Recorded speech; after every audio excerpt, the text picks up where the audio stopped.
larga en términos de periodo, porque el proceso de formación del Estado Nacional en Latinoamérica es un proceso muy extendido en el tiempo, es un proceso muy complejo, toma aproximadamente de 1820, cuando podríamos decir se cierra el ciclo revolucionario, con variaciones, ¿no es cierto? Para el Río de la Plata es 1820, para México, ustedes vieron con el texto de de Ávila, sería 21 la independencia y 23 el colapso de ese primer experimento constitucional de la monarquía de Iturbide.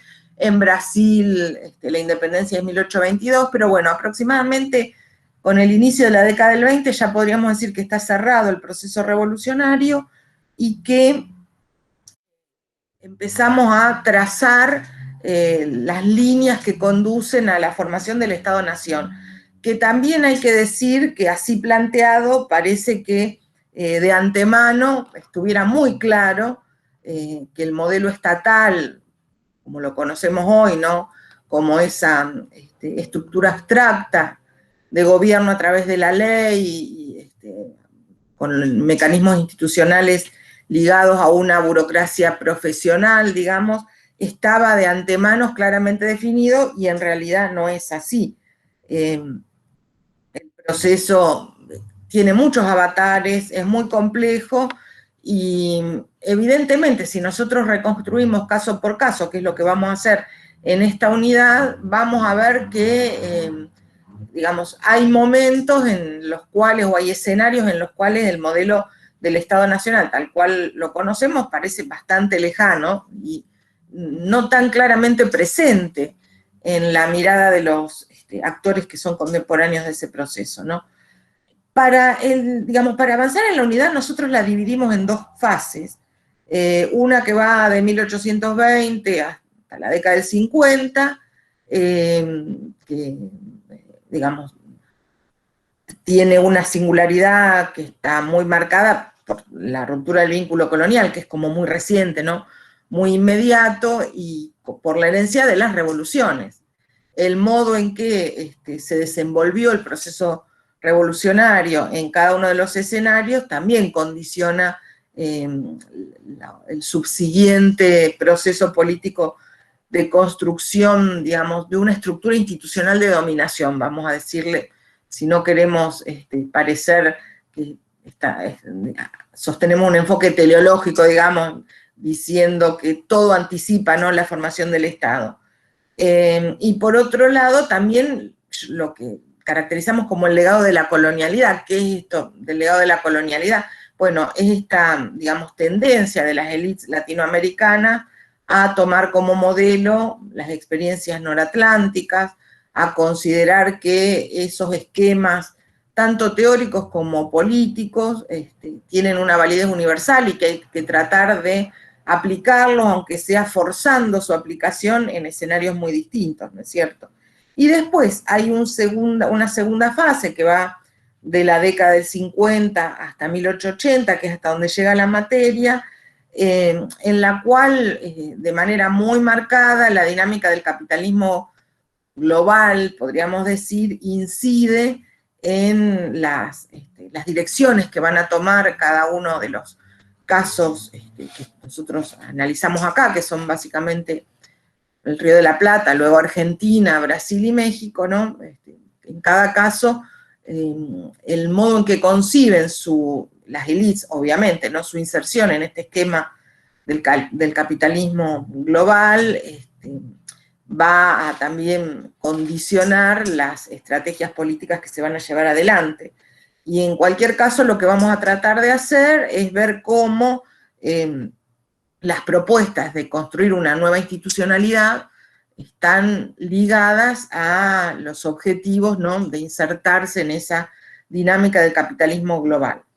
Como les decimos siempre, estas particiones son analíticas, no quiere decir que, no sé, por ejemplo, la preocupación por la posibilidad de insertarse en un esquema económico global no esté presente antes. De hecho, bueno, después vamos a ver en el transcurso de la clase hay una cita de Facundo, un texto publicado en 1845, donde aparece claramente esta preocupación, ni quiere decir que las cuestiones que están presentes en el periodo previo desaparezcan, sobre todo la cuestión del legado de la colonialidad. Seguimos teniendo enfrente a élites que están muy preocupadas por acomodarse, acoplarse a los modelos noratlánticos. De alguna manera, por la vía negativa también aparece la cuestión del legado colonial. ¿Por qué? Porque las élites, sobre todo más cercanas a una posición que podríamos llamar liberal, están muy preocupadas por romper con el pasado hispánico, ¿no? Por pensar que nada de lo que ha legado el pasado hispánico puede ser reciclado en la nueva experiencia de construcción de instituciones modernas, por así decirlo.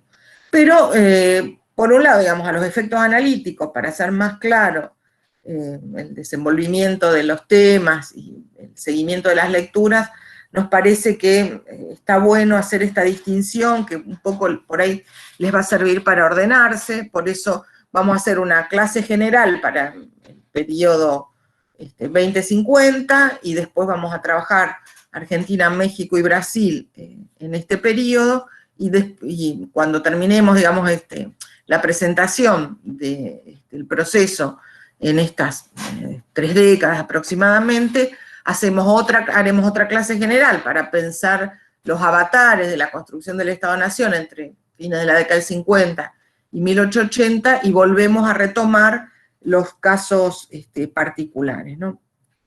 Hoy el caso que vamos a tomar es Brasil, por eso en la diapositiva esta que estaba después del título les puse los textos de referencia con los cuales se pueden ir siguiendo los temas de la clase.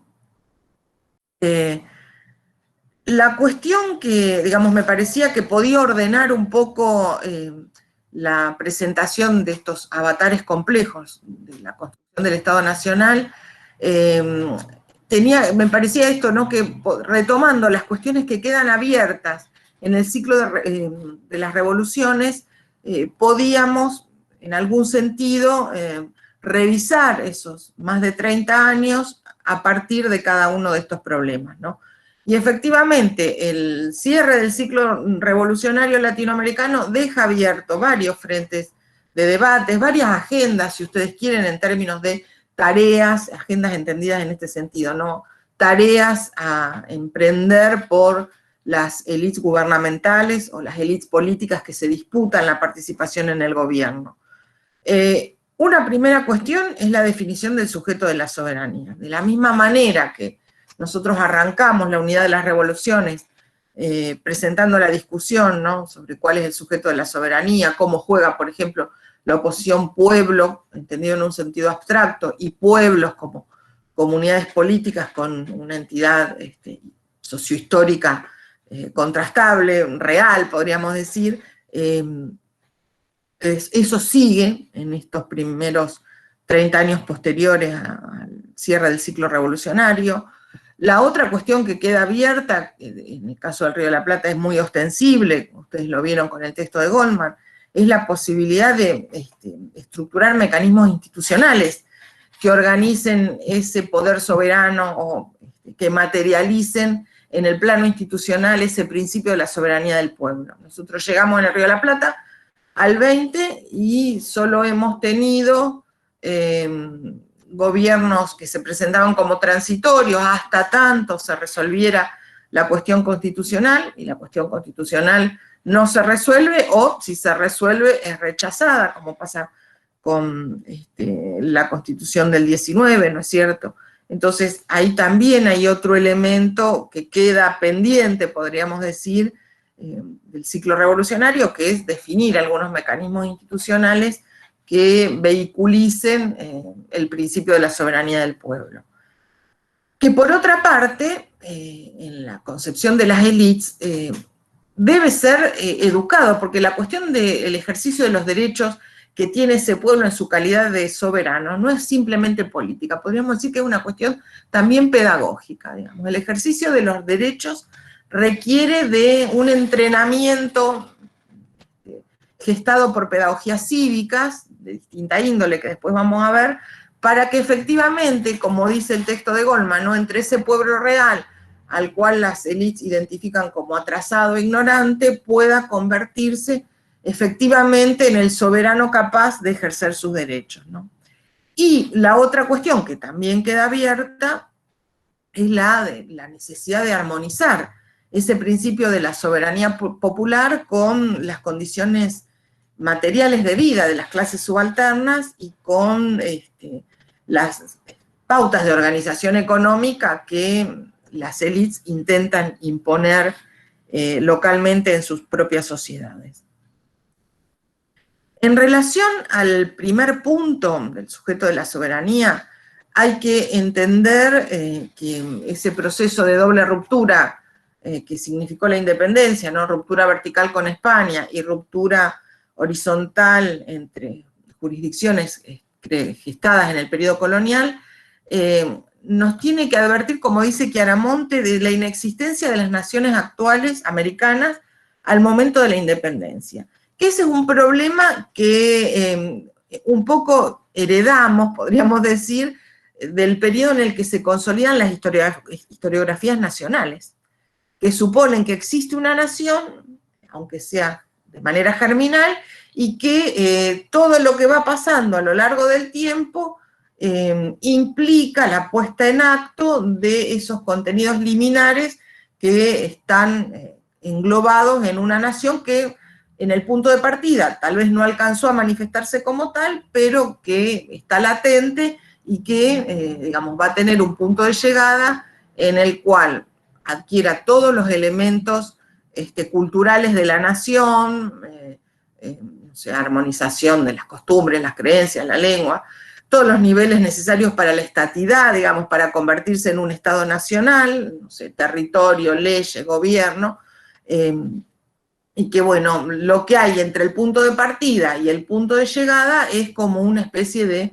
desarrollo progresivo, lineal, ¿no?, de manera creciente, le va permitiendo a la nación adquirir un perfil más nítido. Bueno, en realidad esto no es así, dice Chiaramonte. Lo que tenemos que evitar es justamente lo que heredamos de las historiografías nacionales que nos establecen, digamos, unidades políticas preexistentes, no sé, Perú, Bolivia, Argentina, Brasil, y a partir, digamos, de esos recortes geográficos pretenden hacernos ver cómo esa nación se va perfilando de manera más clara a lo largo del tiempo.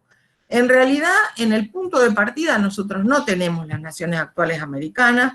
Lo que tenemos, y lo que no quiere decir, si se acuerdan, esto está en el texto de Noemí Goldman, que no haya sentimientos de pertenencia colectiva.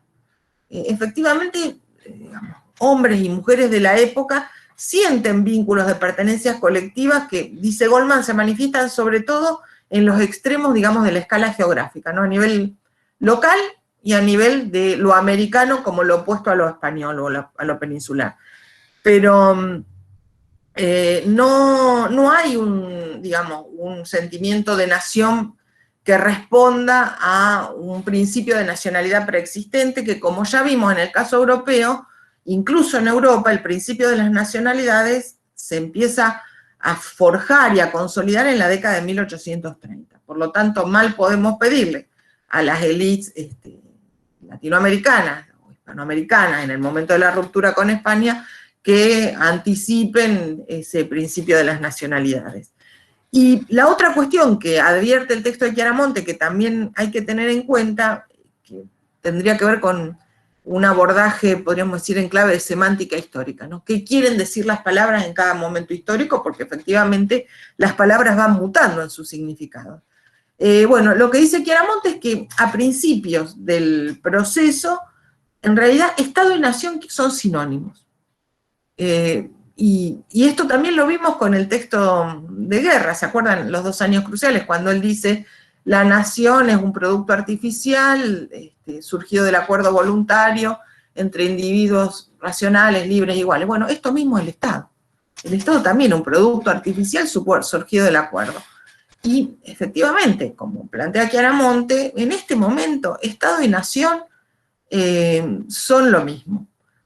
En todo caso, lo que podremos ir viendo a lo largo de estos 30 años es lo mismo que planteábamos para el caso europeo, cómo se empiezan a articular o se empiezan a cruzar una idea, digamos, de nación jurídica con una idea de nación cultural, y se va a ir planteando que esas dos concepciones, o esas dos entidades, porque en realidad son entidades fácticamente existentes, tienen que coincidir. Que el problema de la política, dirán los nacionalismos, es que los territorios no están, digamos, divididos entre estados en los que haya coincidencia entre esa matriz jurídico-institucional y esa matriz simbólica que estructura el principio de las nacionalidades, ¿no?, como horizonte de pertenencia colectiva. Entonces, en todo caso, lo que iremos viendo en estos 30 años, podríamos decir más, en realidad esto también atraviesa todo el proceso hasta llegar al 80, lo que vamos viendo es cómo se va intentando articular una dimensión jurídica estatal, podríamos decir, con una dimensión simbólica de lo nacional en términos de elementos identitarios, ¿no?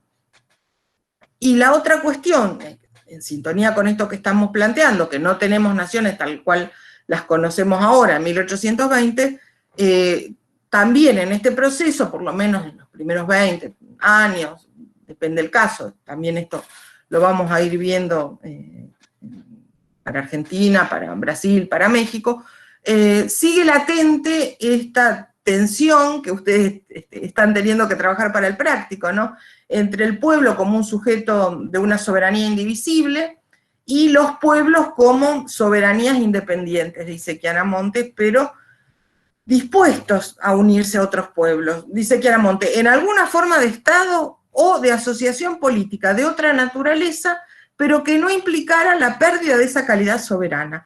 Me parece que esta cita es relevante en relación a lo que les decía al principio, ¿no?, de evitar una especie de esquema teleológico de explicación que supone que en el punto de llegada está un Estado plenamente concebido, o por lo menos, digamos, liminarmente concebido en el punto de partida, y de lo que se trata es de ver cómo ese modelo estatalista se va desplegando a lo largo de las décadas. En realidad, Chiaramonte nos aclara, esos pueblos en plural, esas comunidades políticas que se reivindican soberanas, están dispuestas a articularse sin perder su propia calidad soberana en el Estado o en alguna otra forma de asociación política de una naturaleza distinta que les permita conservar su soberanía, ¿no? Y en este sentido, una cuestión que quiero empezar a plantear para ver en qué puntos hay contactos y en qué puntos hay que marcar diferencias, es, digamos, la posible relación o no entre estas defensas, estas soberanías que se reivindican como comunidades políticas preexistentes, con derechos soberanos plenos, ¿no?, y los localismos o los regionalismos. Porque, digo, tal vez no siempre, no en todos los casos, la defensa de soberanías preexistentes es automáticamente trasladable a los regionalismos o los localismos. Por ejemplo, ustedes van a ver en el caso de México la existencia de variadas formas de federalismo. Dice Vázquez, que es una autora que está como lectura complementaria y que Ezequiel en su ficha retoma, digamos, hay desde lo que podríamos decir un federalismo radical que plantea que cada estado tiene que ser, digo, Zacatecas, Oaxaca, no sé, Michoacán, tienen que ser comunidades políticas soberanas, esa sería una forma de federalismo extremo, y una forma, digamos, de federalismo moderado que reconoce un Estado federal, pero al mismo tiempo reivindica una identidad regional o local que le reclama, digamos, al Estado ser respetada, ¿no? Entonces, no necesariamente todo regionalismo o todo localismo va de la mano de la reivindicación de una soberanía plena para la región o la localidad, digamos, en relación a la cual se manifiesta esta identidad política, ¿no? Profe, Perdón que le interrumpa, ¿puede repetir lo de la diferencia entre federalismo radical y federalismo moderado?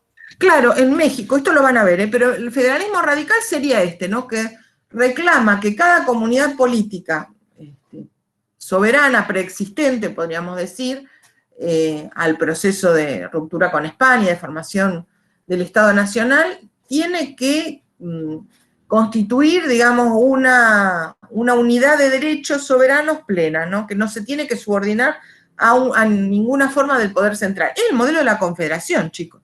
Este es el modelo de la Confederación Norteamericana. Por eso también el texto de Chiaramonte dice, bueno, ojo cuando leemos la palabra federalismo en los discursos de la época, porque en realidad federalismo a veces hace alusión al modelo de la Constitución de 1787, norteamericana obviamente, ¿no? Y a veces hace referencia al modelo de la Confederación plasmado en los artículos de 1781.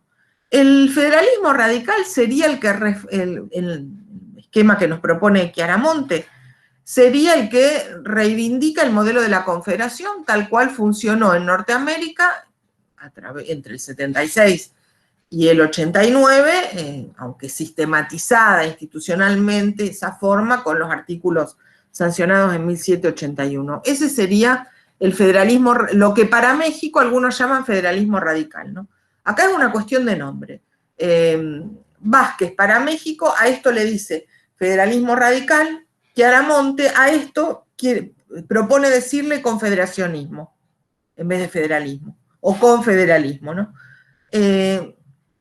Mientras que, y esto es, digamos, el ejemplo donde se ve de manera más visible es en México, y después vamos a ver qué pasa en Brasil, hay, digamos, posiciones que reivindican, digamos, ciertos niveles de autonomía, en el caso de México para los estados, en el caso de Brasil para las provincias, pero reconociendo las potestades del Estado federal, por ejemplo, en el nivel de la fiscalidad, que es un gran problema a la hora de construir el Estado, es decir, quién recauda los impuestos, ¿no? Porque el funcionamiento del Estado requiere de recursos materiales, económicos, fundamentalmente. Y bueno, la fiscalidad es un gran tema de debate. Bueno, el federalismo moderado reconocería que el Estado federal tiene derecho a quedarse con una porción de los recursos fiscales y para el siglo XIX pensemos que la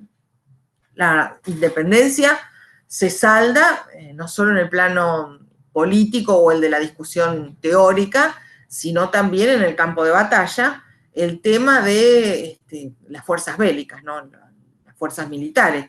¿Quién financia y a quién responden las fuerzas militares? Ese es otro gran problema en las disputas entre federalistas, confederalistas, como diría Chiaramonte, centralistas, que son las posiciones opuestas, ¿no?, a estas que venimos viendo, porque, bueno, ese es un objeto de debate muy intenso. El federalismo moderado reconocería que el Estado federal tiene que tener tropas, que esas tropas tienen que responder al mandato del Estado federal y que si en algún momento los estados con minúscula, digamos, reclaman o le piden al Estado federal bueno, que esas tropas se movilicen en función de problemas más locales o regionales, bueno, habrá que regular algún formato institucional para que ese reclamo pueda ser satisfecho, pero siempre surgirá del acuerdo entre estados con minúscula, digamos, y el Estado federal.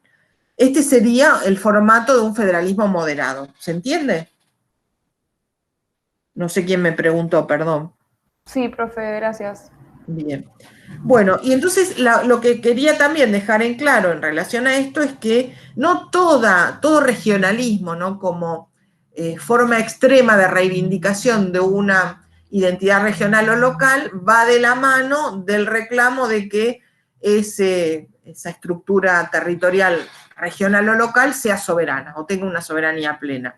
A veces puede estar conciliada con el reconocimiento, digamos, de las potestades de un Estado federal, pero al mismo tiempo se mantiene, digamos, como una forma de identidad política que funciona de manera sistemática a la hora de reclamarle al Estado federal, bueno, el reconocimiento de algunas atribuciones de esos estados o provincias, según el caso que estemos analizando.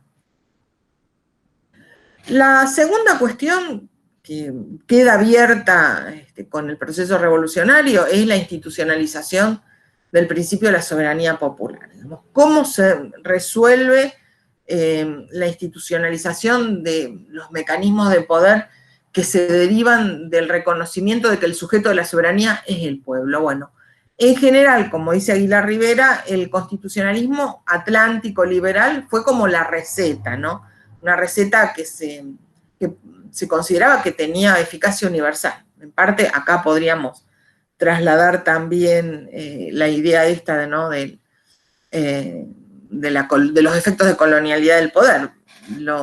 Muchos miembros de las élites latinoamericanas creían que ahí había una especie de receta de aplicación universal, ¿no? La receta es la que, como dice Adam, queda establecida a partir del caso norteamericano, convenciones constituyentes formadas a través de la elección de todos aquellos sujetos a los cuales se les reconoce derechos políticos, y ratificación de lo que producen esas convenciones, sea un texto constitucional, sea un conjunto de leyes fundamentales, etcétera, por parte, digamos, de aquellos que están en condiciones de actuar como representantes de la soberanía popular, ¿no? Y en este sentido, lo que plantea Aguilar Rivera es que en realidad el gran laboratorio constitucional de la modernidad es Iberoamérica. Brasil,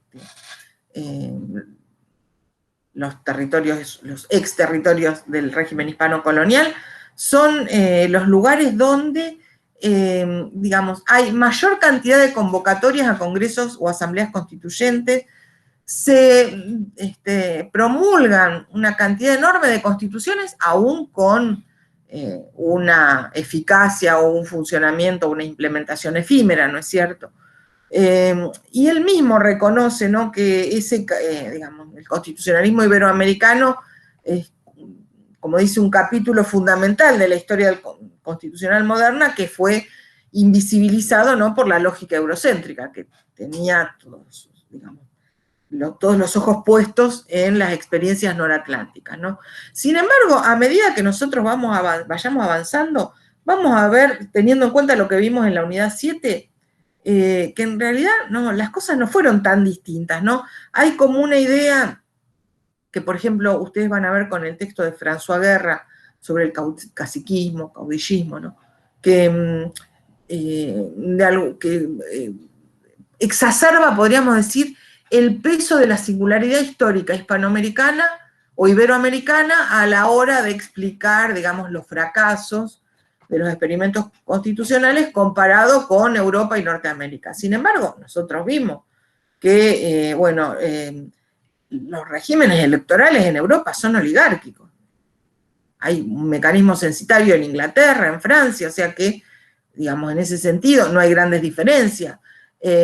Vimos en el caso europeo, sobre todo en Francia, que las primeras formas de socialización política se dan a escala local o a escala micro, ¿no? Porque la primera apertura del voto, ¿se acuerdan?, es para las ciudades, digamos, ¿sí? Para las elecciones nacionales podían votar 200.000, para las locales podían votar 2 millones, bueno, y esto es una primera forma de socialización política. Bueno, lo mismo va a pasar en general en Iberoamérica, ¿no? Los primeros espacios de socialización política funcionan a escala local, ya sea para elecciones municipales o porque se van formando grupos, sociedades,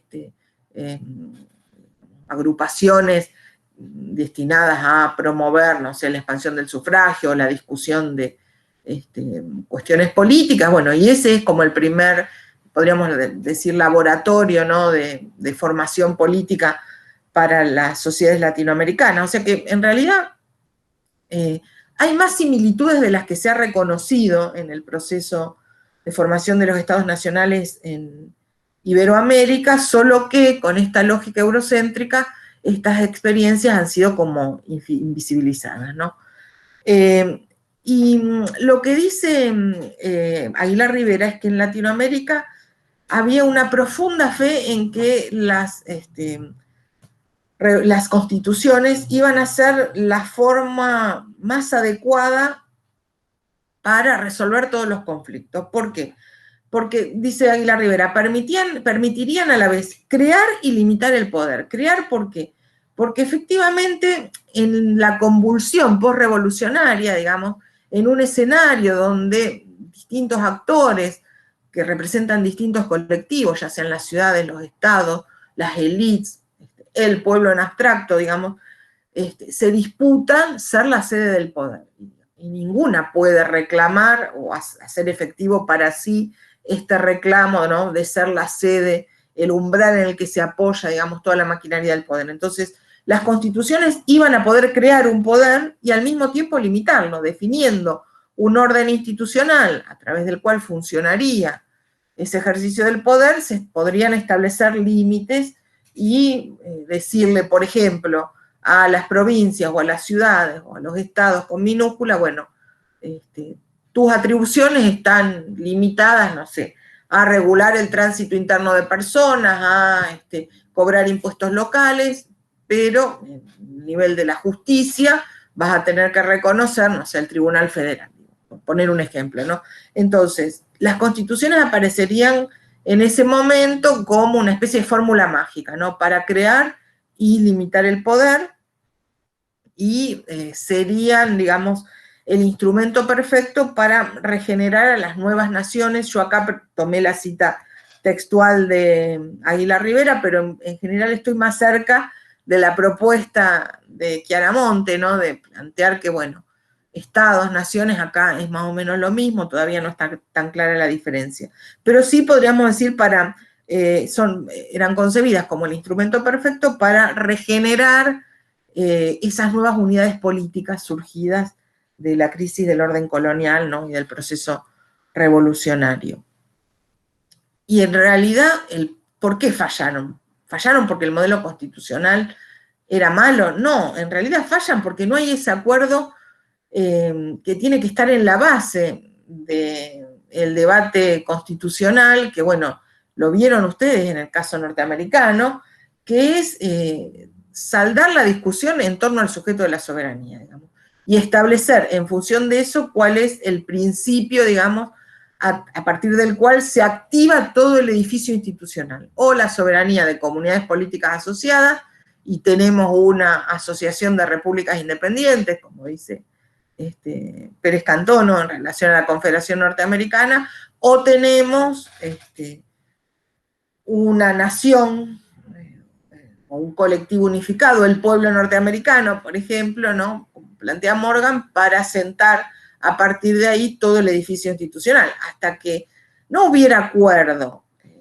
sobre esa cuestión, por más eficaz que fuera la receta constitucional, no iba a, digamos, no se iba a poder avanzar, ¿no?, en la organización institucional. ¿Cuáles fueron los obstáculos al constitucionalismo latinoamericano, además de que para mí es fundamental? Yo tomé lo que aparece en el texto de Aguilar Rivera. Por un lado, dice Aguilar Rivera, hay huecos en el modelo constitucional liberal, hay huecos teóricos en el siglo XIX, o por lo menos en la primera mitad del siglo XIX. Después, la misma tradición teórica se va a ir, digamos, autotransformando y va a ir solucionando esas cuestiones, pero al momento en el que se desenvuelve con más intensidad el ciclo del constitucionalismo iberoamericano, que es entre el 10 y la década del 30, por lo menos esto es lo que plantea el texto de Aguilar Rivera, el problema es que hay huecos en el edificio teórico del constitucionalismo liberal. Por un lado, ¿quiénes constituían el pueblo?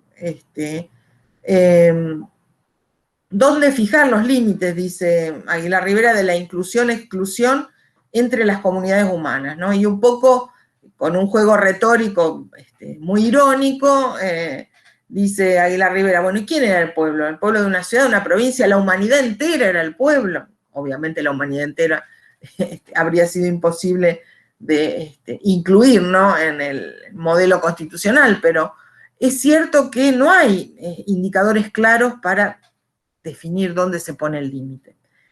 Y por otra parte, tampoco hay poderes constitucionales de emergencia. Yo no sé si ustedes en teoría política ya llegaron a Locke. Locke tiene tematizado la idea del poder federativo, que podría ser un poder, digamos, ejecutivo que funcione con cierta continuidad en situaciones en las cuales el legislativo, que para el poder supremo, no se puede reunir. Pero en realidad, más que eso, es cierto que no tenemos en la teoría liberal, para este momento, ¿no?, tematizada la cuestión de los poderes de emergencia, o los poderes excepcionales, si ustedes quieren. Y vaya si la situación, digamos, de la salida del ciclo revolucionario es de emergencia, en la medida en que la secuela, digamos, de las guerras, ya sea que las pensemos como guerras civiles o como guerras entre distintos... Sí. ¿Esos dos que vos acabas de nombrar serían los huecos del modelo constitucional liberal o hay más? Estos son los que toma el texto de Aguilar Rivera. La otra cuestión que a mí me parece que también es un hueco para este momento, pero no la menciona Aguilar Rivera, es, digamos, el sujeto individual de derecho. Tampoco está tan claro, porque el, digamos, contractualismo moderno supone que todos, simplemente en nuestra condición de humanos, somos portadores de derechos, ¿no? Y eso, en principio, te permitiría pensar en una universalidad de la ciudadanía sin límites. Sin embargo, hay muchos teóricos del liberalismo que están, digamos, muy comprometidos con una visión más restrictiva de la participación en la ciudadanía y, bueno, también han tematizado sobre esta cuestión. De hecho, en el Río de la Plata, en un sentido muy similar a lo que se plantea en Europa, el propio Monteagudo dice algo así como, bueno, una cosa son los derechos del hombre y otra cosa son los derechos políticos. Los derechos del hombre son universales. Ahora, que todos los hombres tengan derecho a expresarse libremente, a comerciar, a contratar, no los transforma en ciudadanos. Los derechos políticos son otra cosa. Para el caso de Monteagudo, la otra cosa, digamos, que haría de los derechos políticos, tendría que ver, por ejemplo, con lo que se ha llamado un régimen capacitario, ¿no? Bueno, algunas capacidades intelectuales, podríamos decir, tenés que ostentar para poder ser ciudadano. Para Monteagudo era saber leer y escribir, que era mucho más restrictivo en Buenos Aires que si se hubiera planteado un régimen censitario en relación a la propiedad, ¿no? Porque hay muchos grandes estancieros que no saben leer ni escribir a principios del siglo XIX. Pero para mí ese es otro hueco. Sí, hay una fuerte corriente que plantea el tema de la educación. ¿Cómo? Creo que nace de lo de educar al soberano. Claro, exactamente. No, que ese tema de la educación, hay muchos revolucionarios que lo plantean. Y que es válido en realidad, o sea, teniendo en cuenta la composición de las sociedades de esta época, que las élites piensen que hay que educar al pueblo antes de darle medios, tiene cierto sentido y cierta lógica para evitar la sensibilidad política que va a venir después. Sí, después lo vamos a ver. Y de hecho lo notable es que, fíjense, bueno, en el caso inglés hemos visto regímenes censitarios que tienen que ver con ingresos y que son muy restrictivos también, ¿no? Y después les anticipo algo. Lo llamativo es que en el Río de la Plata, Rivadavia propone una reforma electoral y la implementa, que va a estar vigente incluso durante el rosismo, que en realidad pone muy pocas restricciones. Está muy cerca, dicen los historiadores, de funcionar como una especie de sufragio universal masculino. Pero eso lo dejo picando porque ya lo van a poder discutir en los casos singulares, ¿no?, que van a trabajar. Y después dice Aguilar Rivera, hay características de las sociedades americanas que, bueno, han sido concebidas como obstáculos, ¿no?, para el constitucionalismo. Tiene una estructura corporativa, tradicional, ¿no? La gente no se piensa a sí misma en clave de individuo, se piensan a sí mismos en relación a su pertenencia de grupo, ¿no es cierto? Después hay hay mecanismos clientelares, ¿no?, de reclutamiento político que refuerzan los liderazgos personales.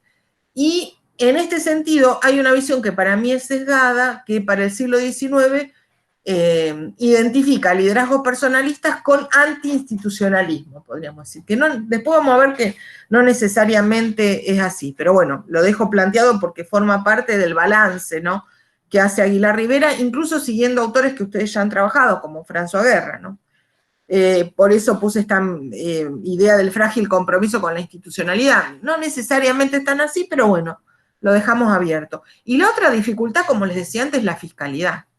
El problema para sostener un Estado, la maquinaria estatal, que es muy compleja, es tener recursos materiales, institucionales, y recursos humanos también, ¿no? Personal capacitado. Piensen que en el siglo XIX buena parte de la estructura, digamos, de la cúspide de la estructura institucional está integrada por abogados, porque por otra parte el derecho es uno de los pilares, ¿no?, del Estado moderno. Y, ¿cuántos abogados teníamos en el Río de la Plata para alimentar una estructura institucional de alcance, pongámosle, interprovincial, para no anticiparnos teleológicamente a la imagen del Estado? Eso también es un problema, ¿no? Una dificultad para sostener la estructura del Estado. Después, en relación a lo que, bueno, ya habíamos planteado, que incluso mencionaba recién Juan Cruz, la cuestión de educar al soberano. Bueno, acá yo tomé una cita de Foucault que me parece brillante para pensar la conexión, digamos, entre la dimensión institucional y, podríamos decir, la dimensión subjetiva, ¿no?, en el proceso de construcción del Estado. Foucault dice: lo importante, lo que es preciso tener presente, lo que es de una manera histórica, un fenómeno histórico real, específico, ineludible, es el momento en que esa cosa, que es el Estado, comienza a incorporarse y se incorpora efectivamente a la práctica meditada de los hombres. Yo creo que, digamos, ahí, en ese punto podemos conectar muy bien la dimensión institucional con la educación del soberano, ¿no? Porque la cuestión es encontrar el momento histórico en el cual efectivamente el Estado entra en el cálculo de las prácticas meditadas de hombres y mujeres. El Estado en un sentido amplio, ¿no? Digo, entra en las prácticas meditadas de hombres y mujeres en el sentido en que, por ejemplo, alguien piensa dos veces si en el siglo XIX, no sé, va a robar una vaca porque tiene presente, digamos, la imagen de un Estado y la capacidad de aplicar mecanismos punitivos, ¿no? Digamos, entra en el cálculo de las prácticas meditadas de hombres y mujeres cuando un gran comerciante exportador decide que, bueno, va a hacer pasar todos los productos por la aduana porque si comete fraude fiscal, seguramente tendrá la larga mano del Estado buscándolo para que, digamos, salde esta transgresión. Entonces, esta cuestión, podríamos decir que está presente a la hora de educar al soberano. Lo que hay que hacer educando al soberano es tratar de que la gente en sus comportamientos tenga presente, digamos, esa estructura regulatoria que pone en marcha el Estado, ¿no? Que cuando organice su vida cotidiana, incluso hasta inconscientemente, aunque no se lo plantee abiertamente, esté presente el peso de las regulaciones que pone en marcha la maquinaria estatal, ¿no? A la hora de, como les decía, organizar su vida doméstica, pensar sus actividades económicas, y obviamente esto va a ser un fenómeno en el cual, podríamos decir, las fronteras se van expandiendo, ¿no? En la vida doméstica, para tomar cuestiones de género, a los hombres del siglo XIX no se les ocurría pensar que la violencia doméstica, obviamente porque no estaba en el marco de su visibilidad, iba a ser sancionada por el Estado. ¿Por qué? Porque por otra parte, en la tradición liberal, el ámbito de lo privado queda resguardado, ¿no?, de la intervención del Estado. Y lo que pasa en la casa, una cuestión que no tiene que ver con las regulaciones estatales.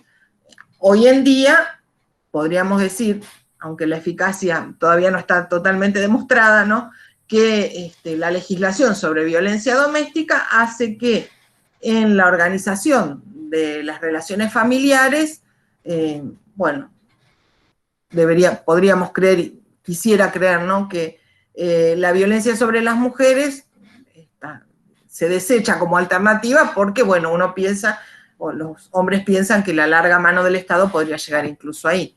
En términos, digamos, biopolíticos, diría Foucault, ¿no?, en términos en que el Estado se hace cargo de la vida, los calendarios de vacunación podrían formar parte del modo en que alguien organiza su vida doméstica pensando en las regulaciones del Estado.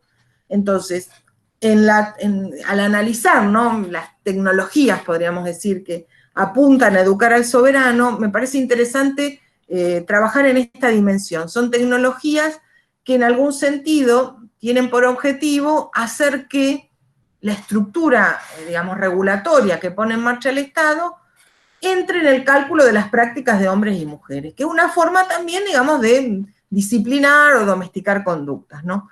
Y en ese sentido hay un conjunto de prácticas que apuntan, podríamos decir, a hacer entrar ese poder abstracto del Estado en el cálculo de hombres y mujeres, ¿no? Bueno, la educación, la prensa, el teatro, son formas, digamos, de fabricar un ciudadano adaptado a la obediencia a la ley, ¿no?, a eso tan impersonal como la ley.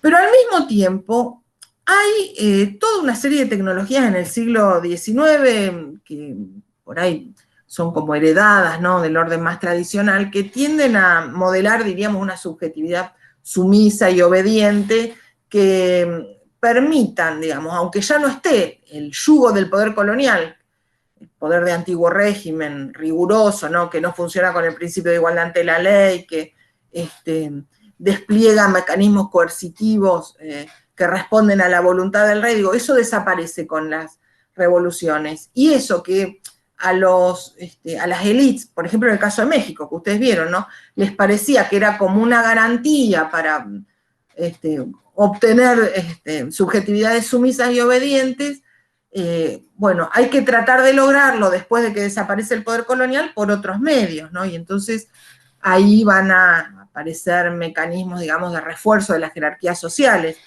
En este sentido, en la, digamos, educación del soberano, podríamos decir que conviven y a veces compiten, a veces no tanto, ¿no?, una cultura política liberal y una cultura política conservadora. La cultura política liberal digamos, apunta en términos generales a la secularización, es decir, a lograr la construcción de un orden regulado por la ley que no necesite justificarse por ninguna otra referencia que a las convenciones humanas establecidas, digamos, de manera racional. No hay que justificar la ley por referencia a Dios, por ejemplo. No es que al tipo hay que convencerlo de que obedezca porque si no Dios lo castiga. Hay que convencerlo de que obedezca la ley porque si no va preso. Y no importa si Dios lo castiga o no lo castiga. La educación pública, ¿no?, la expansión de la educación pública es un mecanismo, ¿no?, muy ligado a la cultura política liberal, sobre todo la educación laica, ¿no? La prensa para estimular el debate, ¿no?, estimular el uso público de la razón, la literatura, el teatro, como les decía antes.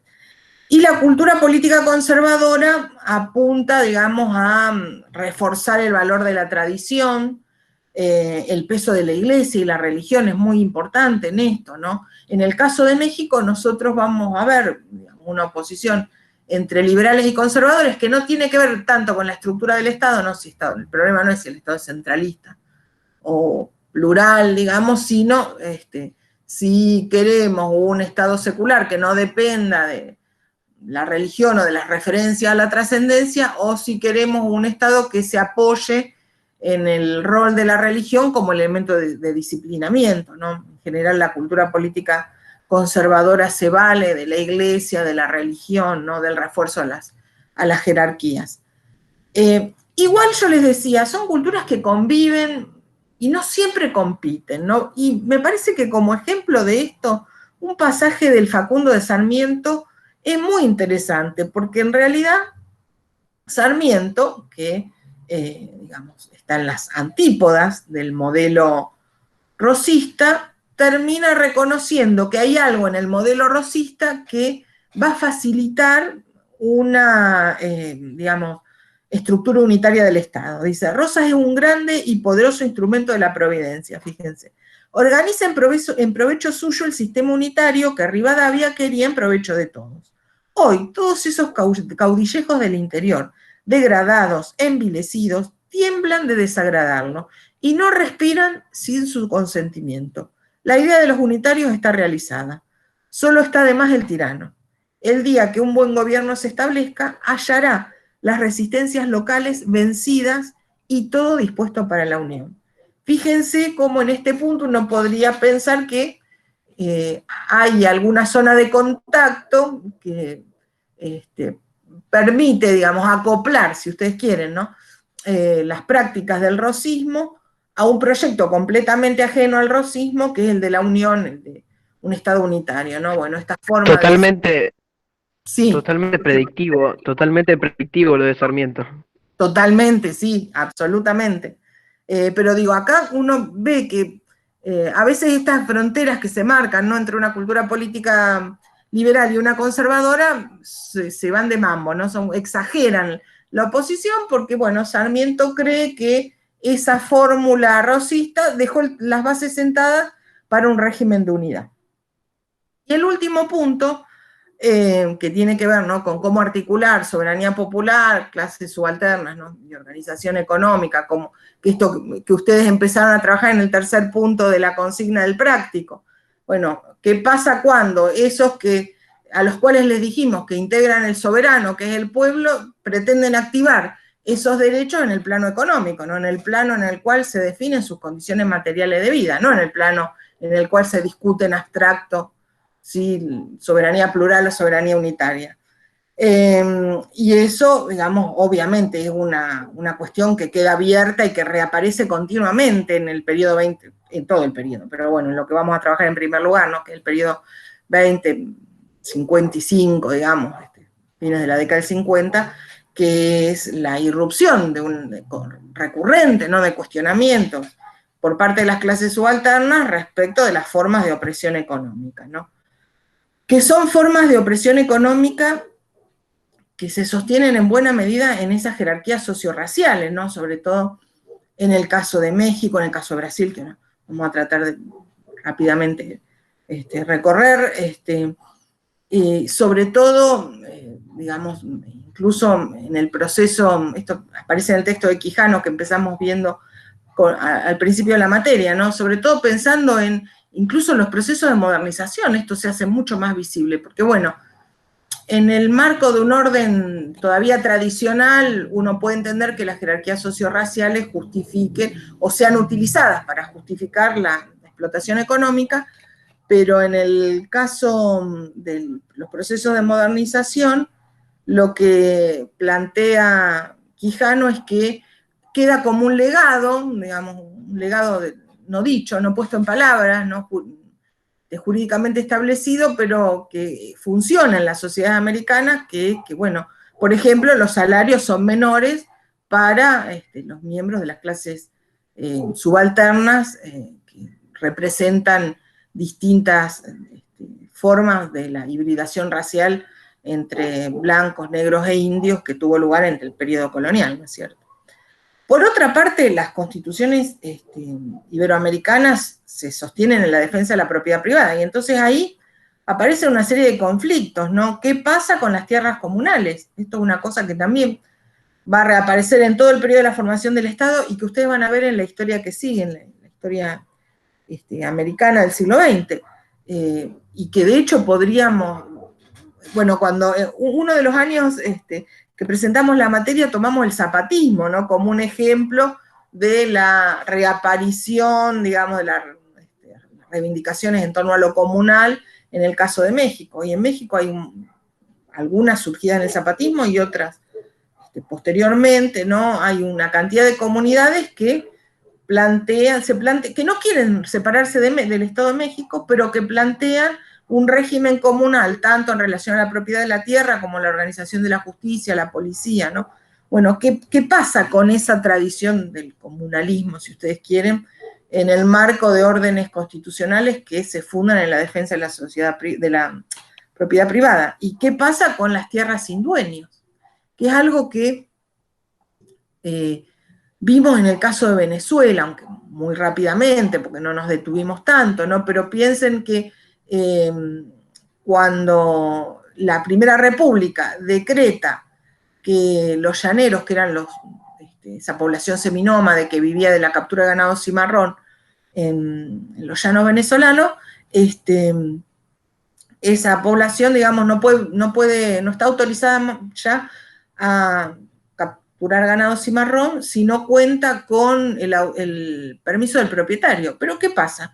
Esas tierras tenían, en realidad, no había, digamos, un régimen legal firmemente establecido. No había muchos blancos que pudieran decir que esas tierras les pertenecían. Hoy diríamos estaban bastante flojos de papeles para reclamar la propiedad sobre esas tierras. Pero ¿qué va a pasar? Los estados nacionales, sobre esas tierras que tienen títulos de propiedad difuso, van a operar un mecanismo, digamos, de redistribución en beneficio, de los sectores blancos y sobre todo de la élite blanca, ¿no es cierto? Y en relación a las clases subalternas, las tecnologías estatales o las tecnologías políticas, digamos, que se van desarrollando en este periodo, que bueno, después van a quedar articuladas al modelo estatal, son tecnologías tendientes a disciplinar mano de obra. Por ejemplo, nosotros acá conocemos la papeleta de Conchavo, que es parecida a esto que decíamos sobre el caso venezolano de 1811, ¿no? La papeleta de Conchavo, que acá surge digamos, se sistematiza, ¿no? En el contexto de la formación del Estado Nacional, después de la Constitución del 53, de la reforma del 60, en la que se une Buenos Aires, ¿no? Bueno, la cuestión es que para, digamos, que alguien pueda circular libremente, tiene que tener una certificación de su empleador, ¿no? Obviamente esto es un requisito para las clases subalternas. Eso es una forma de disciplinar mano de obra, ¿no? Y en general lo que nosotros vamos a ver, o la cuestión del indio, ¿no? A la cual de las poblaciones indígenas le vamos a dedicar una clase especial tomando el caso argentino, ¿no? Y la campaña del desierto, del llamado desierto.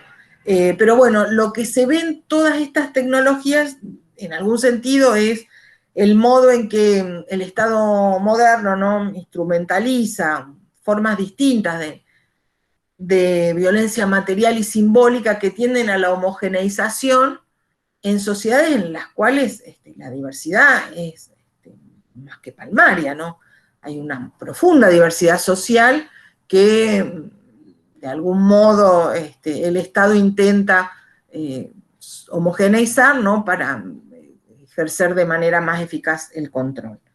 Y un poco para marcar, bueno, en relación a esta cuestión económica, cómo ya antes de que finalice el periodo aparece la preocupación por darle forma al Estado para insertarse mejor en ese esquema global que impulsa el capitalismo noratlántico. Tomé otra cita del Facundo, que también me parece que es muy esclarecedora en este sentido. Dice Sarmiento, quiere la Inglaterra consumidores, cualquiera que el gobierno de un país sea, pero ¿qué han de consumir 600.000 gauchos pobres, sin industria, como sin necesidades, bajo un gobierno que, extinguiendo las costumbres y gustos europeos, disminuye necesariamente el consumo de productos europeos, ¿no? Este pasaje me parece que sirve para, por lo menos, dos cuestiones. Para reforzar la aclaración que hice al principio, que esta distinción de distintos niveles de análisis, bueno, es un poco instrumental para clarificar el recorrido por este periodo, ¿no? Tiene fines analíticos, pero bueno, en el proceso se mezclan, aparecen muy mezcladas, ¿no? Y por otro lado también esto de los cortes temporales. Bueno, para Sarmiento en la década del 40 ya es claro que digamos, es necesario articular el proceso de formación del Estado a las oportunidades que ofrece el capitalismo noratlántico, ¿no? Y entonces lo que quiere argumentar es que, digamos, si bien es cierto, a Inglaterra puede no importarle la forma de gobierno, porque de hecho después eso lo vamos a ver, hay como un par de clases dedicadas al rosismo, pero en el momento del bloqueo anglo-francés, una vez que se cae el bloqueo, Inglaterra y Francia terminan negociando con Rosas y bueno, saldando la discusión. Y en la prensa, sobre todo de Montevideo y de Chile, que es donde están los emigrados antirrosistas, se plantea una cierta desilusión, ¿no? Pero al final estos tipos, con tal de sostener el comercio, no les importa qué forma de gobierno existe, no les importa si acá hay un tirano, un déspota. Bueno, lo que quiere mostrar Sarmiento es que si a Inglaterra le interesa ampliar el mercado de consumidores de sus productos, no le puede ser indiferente la forma de gobierno que domine en un país, concretamente en el Río de la Plata, porque esa forma de gobierno, digamos, extinguiendo, como dice, las costumbres y los gustos europeos, también, digamos, disminuye los consumidores. Bueno, hasta acá el proceso general. No sé si tienen preguntas o comentarios. Ahora le dedicaría 15 minutos, aunque nos corramos un poco el límite de tiempo, pero como empezamos más tarde, al caso brasilero, que es muy interesante y que ustedes, que digamos, no podemos dejar de dar porque ustedes van a ver en la historia que sigue. Entonces, quería, bueno, en esta clase y una que daré para el segundo bloque, ¿no? Que va de los 50 al 80, también destinarle una clase. Pero bueno, antes de avanzar en eso, no sé si quieren hacer algún comentario, pregunta, duda.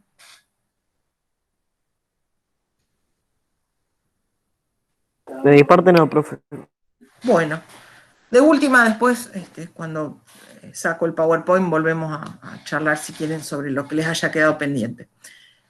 Para el caso brasilero, hay que pensar, digamos, cómo opera el legado colonial en el proceso de formación del Estado nacional y la singular experiencia, digamos, de la Declaración de la Independencia, porque como ya vimos, bueno, está en la ficha, lo vimos en una de las primeras clases de la Unidad 6, en Brasil, digamos, la monarquía elige trasladarse, y por lo tanto Río de Janeiro es la sede de la monarquía durante muchos años, del 7 al 21, en el cual un año en el cual, digamos, la élite portuguesa organiza una especie de rebelión y por lo tanto, digamos, convoca al rey a volver o a, digamos, renunciar a sus posiciones en la península ibérica, ¿no? Y entonces, bueno, ahí vuelve Juan VI y queda su hijo como regente y ahí se declara la independencia, o sea que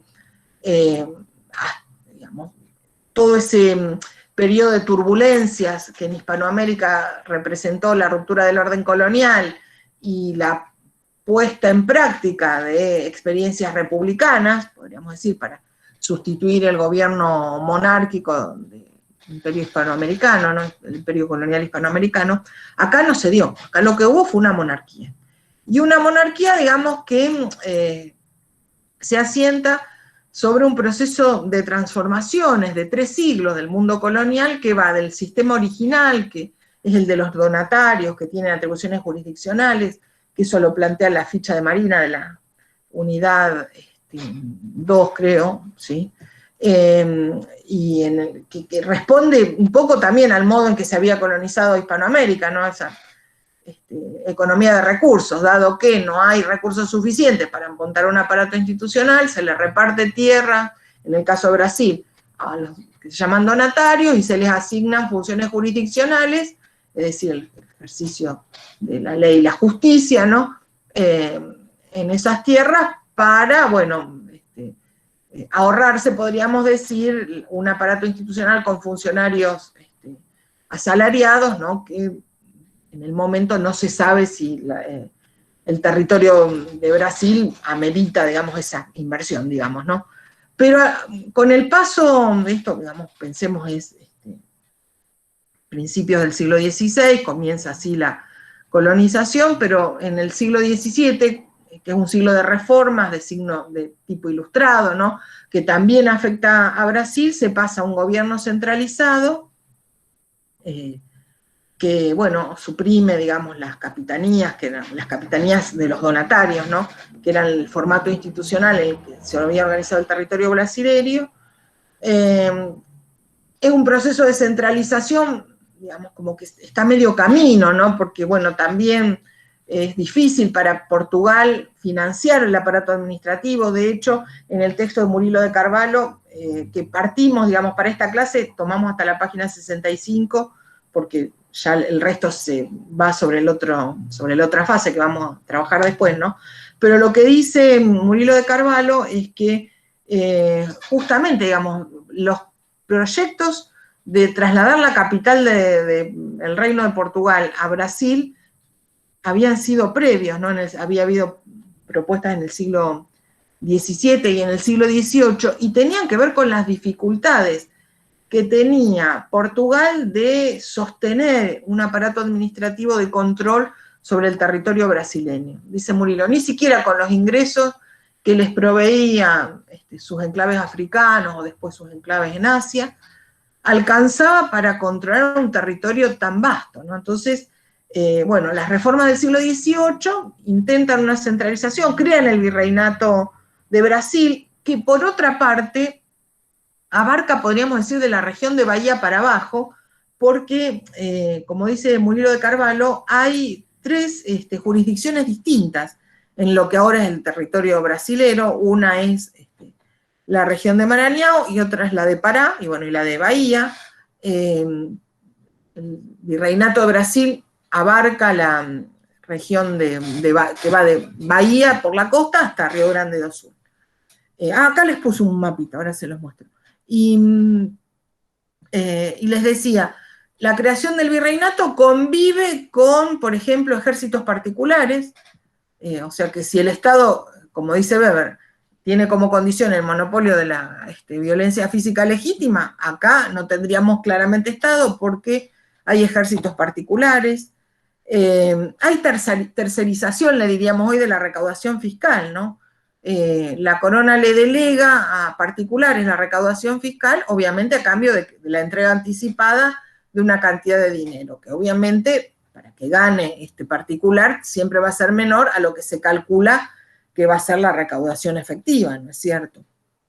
Incluso hay organización de tareas públicas por parte de particulares que son compensados por la corona con exenciones fiscales, ¿no? O sea que cuando llegamos a la crisis política que desatan las invasiones napoleónicas, en realidad tenemos una estructura institucional con una centralización débil en la cual siguen existiendo estos elementos, digamos, de tercerización o de transferencias de recursos de poder o recursos económicos en favor de particulares, ¿no es cierto?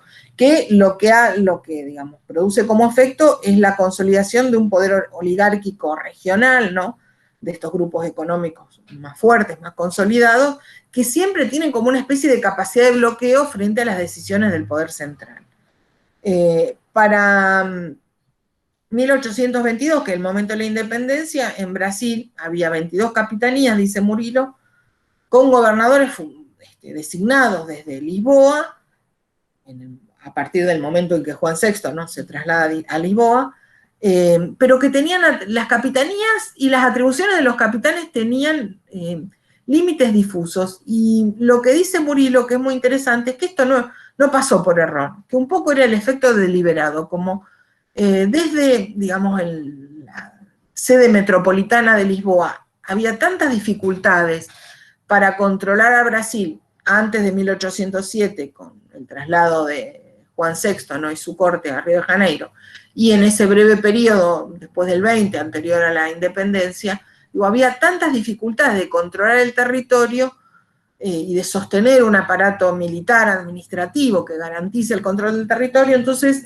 un poco, digamos, la monarquía juega con esos límites territoriales difusos, con esa superposición de atribuciones para que, bueno, justamente las disputas locales debiliten el poder de estas oligarquías locales, ¿no?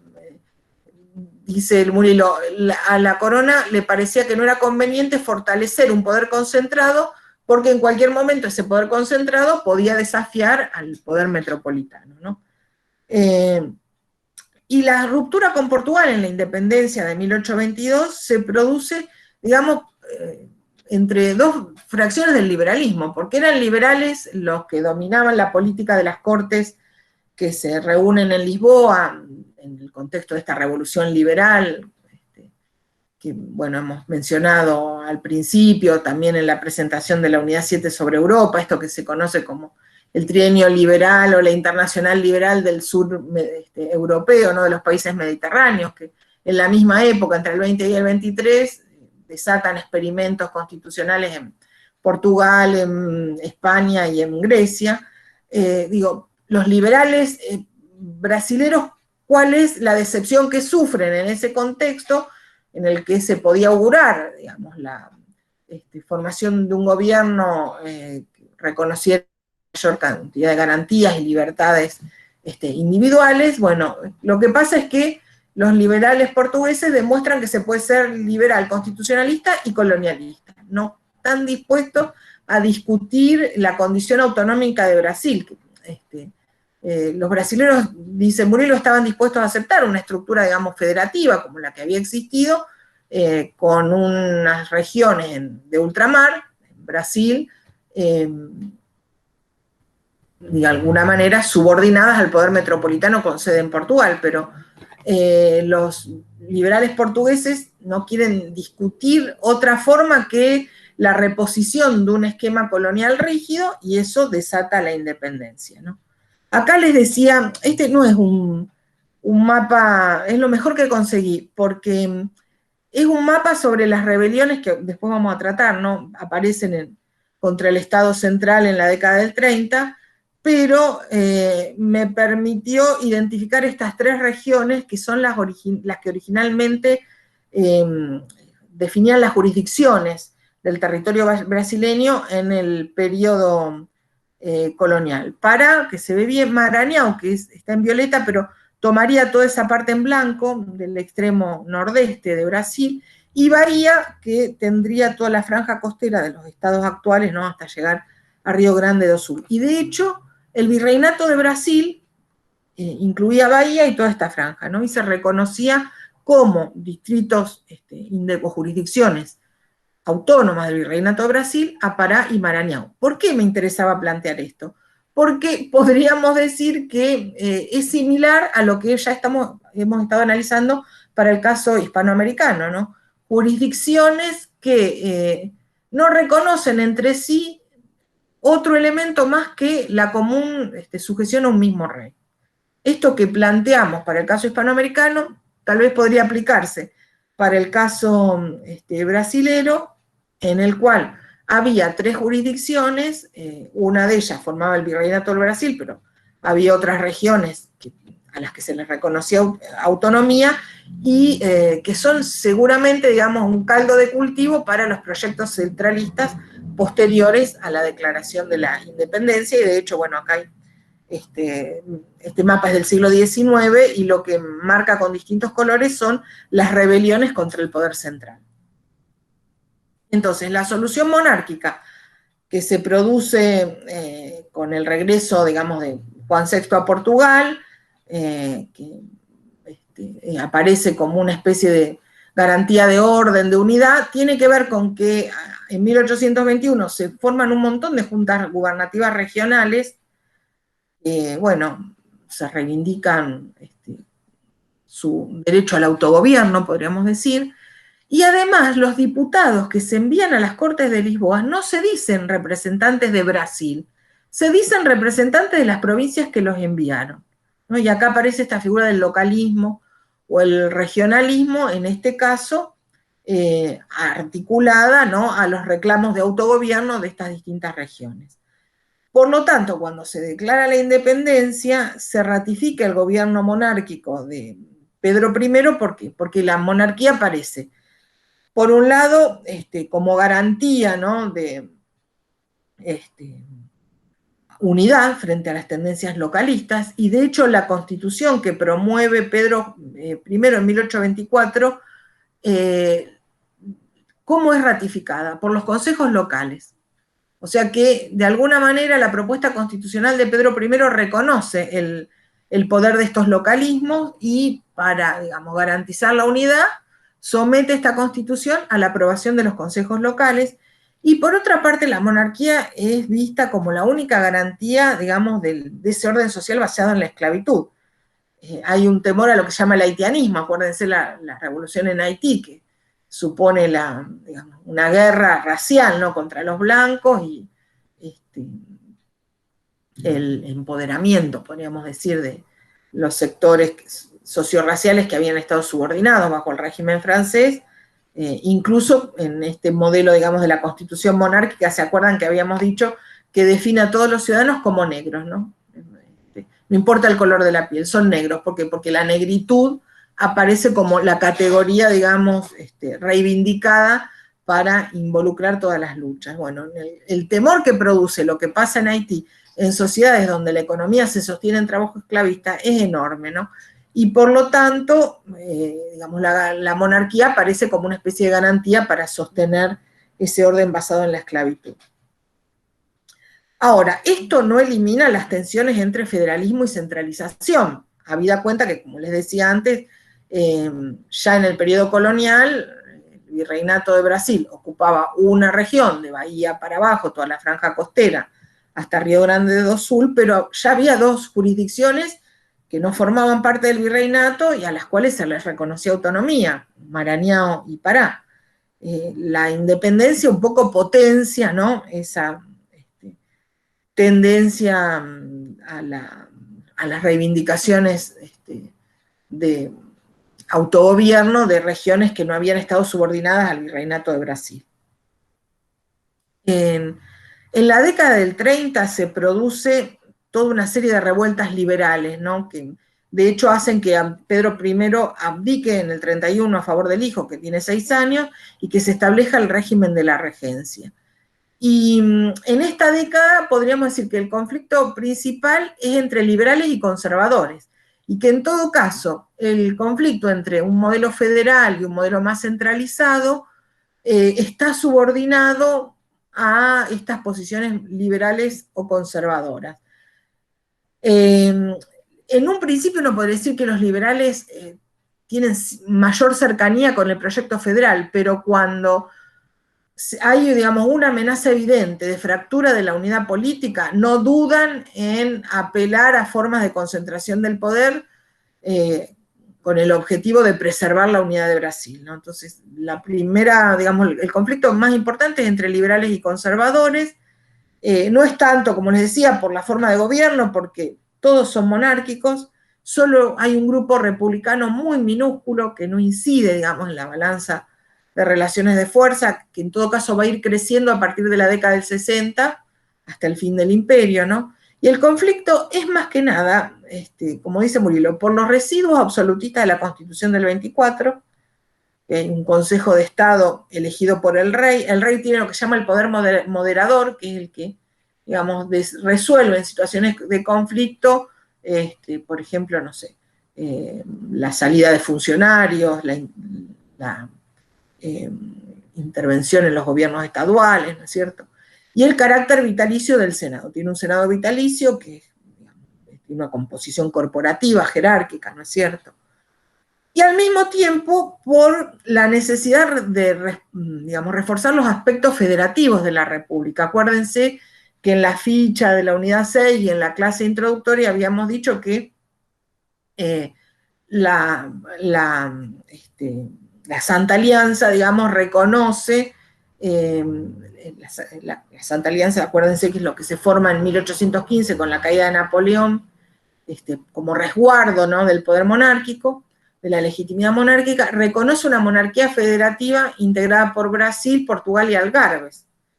Entonces, los brasileros, después de la independencia, bajo el modelo de la monarquía, aún reivindicando la monarquía, dan la disputa por, digamos, recuperar elementos federativos, ¿no?, para la monarquía, como, por ejemplo, crear asambleas provinciales, ejecutivos municipales, ¿no?, y trabajar en una división más precisa de los ingresos fiscales, ¿no?, qué porción se lleva el gobierno central y qué porción se llevan las provincias.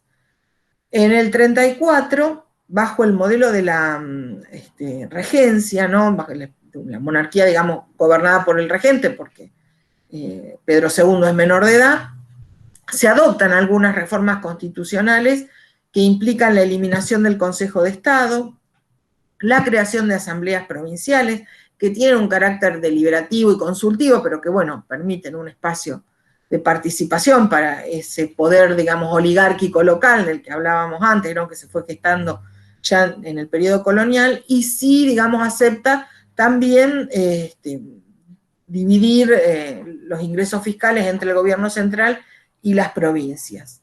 No es una división muy favorable a las provincias. El texto de Murillo habla de más del 60%, casi el 70% para el gobierno central, y el resto dividido entre provincias y municipios, pero bueno, le pone algunos paños fríos transitorios a la situación, y sobre todo, digamos, deja satisfechos a los liberales porque se autoriza la elección del regente. El regente se elige por el voto popular, obviamente con restricciones, ¿no? Por eso se conoce a este periodo como la experiencia republicana del imperio, porque finalmente hay un rey que no puede ejercer porque es menor de edad, y el regente es elegido por el voto popular. Entre el dictado, la sanción de esta reforma constitucional y el 45, en algunos casos un poco más, se producen las tendencias centrífugas, digamos, más visibles, ¿no? Se reactivan las tendencias a la reivindicación de los poderes regionales, hay revueltas secesionistas que están ahí en el texto de Murillo y que de alguna manera quedan graficadas en el mapa que les incluí. Y digamos, en ese marco de profundas turbulencias, en el 40 hay una elección para elegir el regente, para renovar el regente, y es elegido un regente conservador. Por eso los liberales, digamos, temerosos de que el regente conservador, digamos, deshaga todas esas reformas logradas en el 34, declaran anticipadamente la mayoría de edad del emperador. Pero en realidad lo que dice Murillo es que, digamos, la sociedad brasilera estaba como hastiada, ¿no?, de estas movilizaciones, revueltas, y que había un clima propicio para reformas conservadoras. Y por eso el regente conservador en el 41 restituye el Consejo de Estado, que es el consejo que nombra el rey, obviamente, y el que define las políticas gubernamentales a escala nacional y digamos local, porque bueno, se trata de un consejo, de un modelo centralista, ¿no? Que se consolida de la mano de la forma de gobierno monárquico, y que, dice Murillo, se consolida porque bueno, hay una fuerte adhesión a la figura del emperador como garantía de unidad y de orden. De hecho, hay movimientos secesionistas que dicen que se separan de Brasil hasta tanto, en la década del 30, ¿no?, hasta tanto asuma Pedro II como rey, ¿no?, hasta que desaparezca la regencia. La otra cuestión que fortalece a la monarquía es que cuando, digamos, finalmente asume Pedro II, demuestra una profunda capacidad arbitral en esos conflictos. Por ejemplo, digamos, los conflictos secesionistas se maneja, digamos, con mucha mesura, dice Murillo, sin hacer, digamos, de la venganza o la retaliación lo que guía, digamos, la intervención frente a los que habían intentado separarse de Brasil. Y por otra parte hay un elemento económico que incide, digamos, en el refuerzo de la centralización, que es que a mediados de la década del 30 empieza la expansión del ciclo del café, que para mediados de siglo va a convertir a Brasil en el principal productor mundial y exportador mundial de café, ¿no? Y como dice Murillo, en esa primera fase del ciclo del café, la mayor parte de la producción se concentra en Río de Janeiro, que es la sede, digamos, de la monarquía.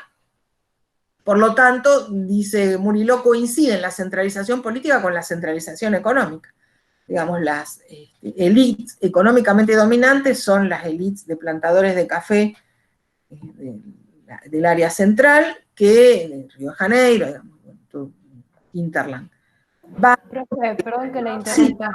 Sí, ya termino. Tengo que retirar. ¿El PowerPoint va a estar en comunidades? Sí. Ahora cuando termino se los mando a los chicos para subirlo. Perfecto, muchas gracias. por favor, discúlpenme, pero como empezamos más tarde, pero les prometo 2 o 3 minutos más y ya termino. Entonces, a este grupo, digamos, de la oligarquía de plantadores de cacao, les cierra el modelo centralista porque lo ven como una protección a sus propias actividades, ¿no?